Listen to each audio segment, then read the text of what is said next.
Hello everybody, welcome back, and in this tutorial, as I said, we will cover the Shodan, but before we go on to the Shodan, I just want to show you the harvester from the previous lecture, which we couldn't get to work. Maybe if we try it right now.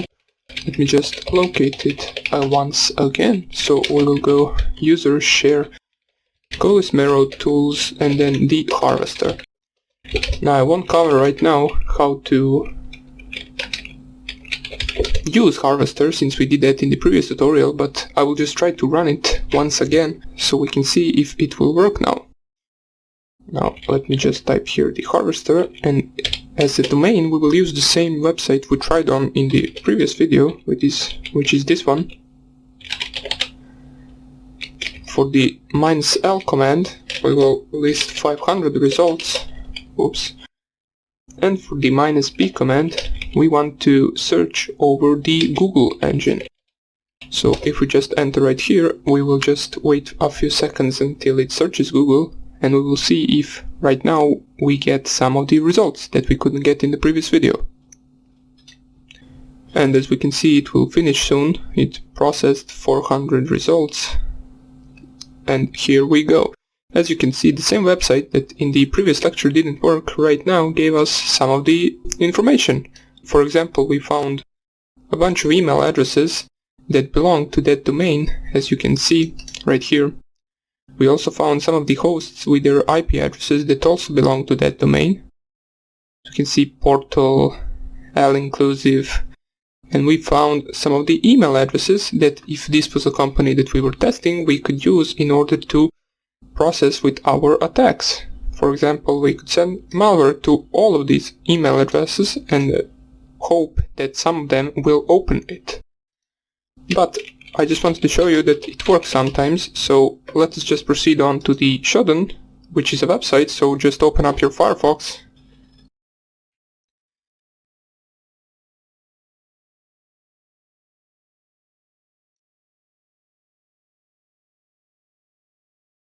So just open up a new tab and type here Shodan.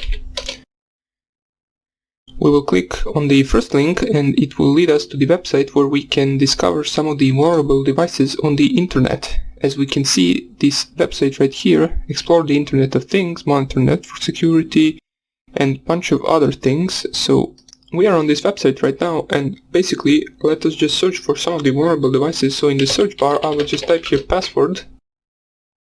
And as you can see, we got 2 million results right here.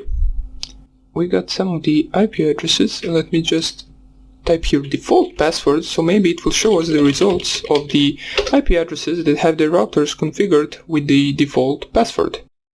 As we can see, this one right here, default name admin, password 1234, but it is unauthorized, so let us just go down here.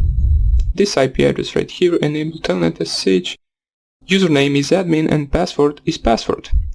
So if we click on this IP address,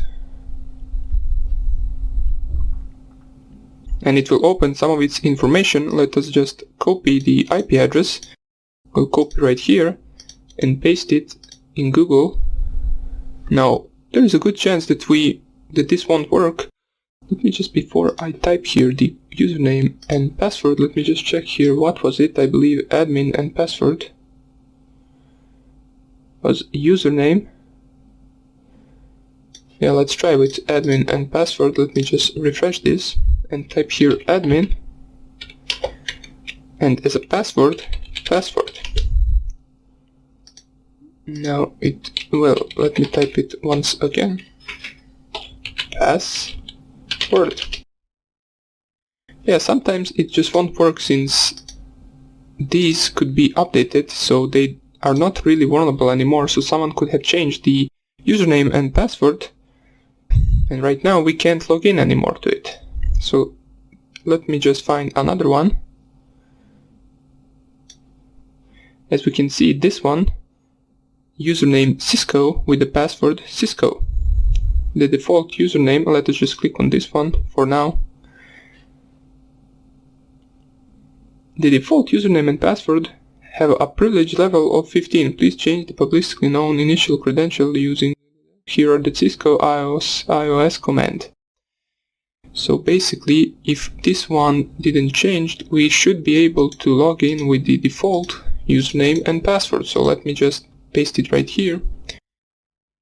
And we are unable to connect right here. Well, it doesn't really matter. Even if you could possibly connect to someone and they didn't update it and they still have the default username and password, you shouldn't really do anything with it, since it is illegal to change other people's settings on their router.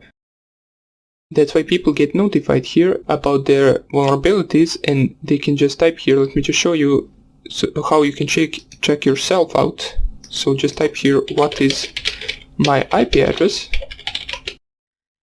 Basically just copy your public IP address right here, as it says, your public IP address, and paste it in the search bar, and if it finds something, basically it means that your device or your router is vulnerable to something.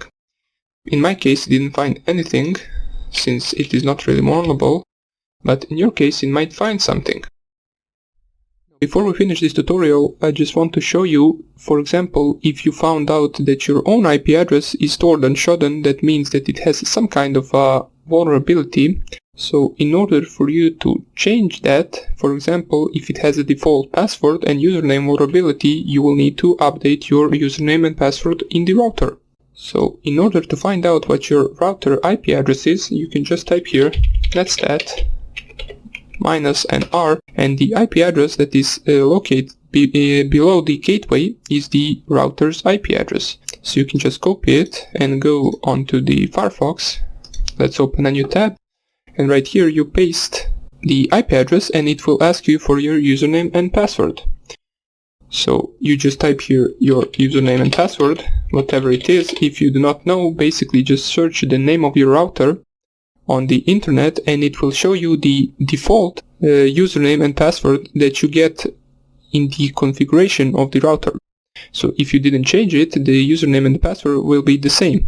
So you can find the default username and password for any router on the internet. We do not want to save the username and password, so now we wait for it to log in. Let me just show you.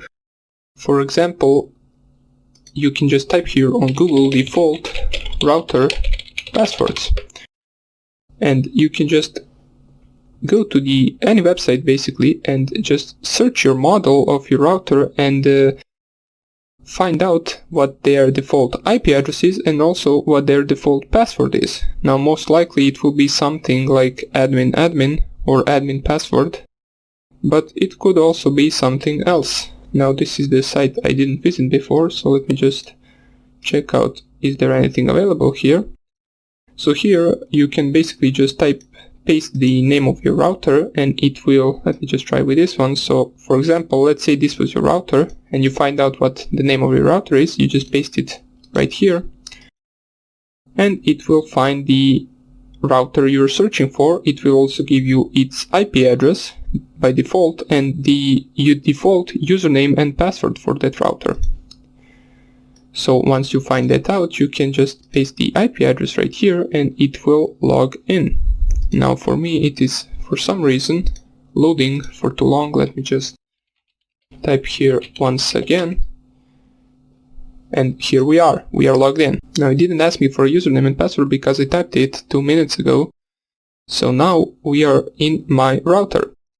Here you can have a bunch of the informations. Now depending on your router, different settings will be on different places. It won't be the same as mine router. My router is an old one, so it will probably not look even nearly the same as mine does. So you just want to play with the settings a little bit and click on a bunch of things until you find the username and password changing section, where basically you can change your default password into any password you want.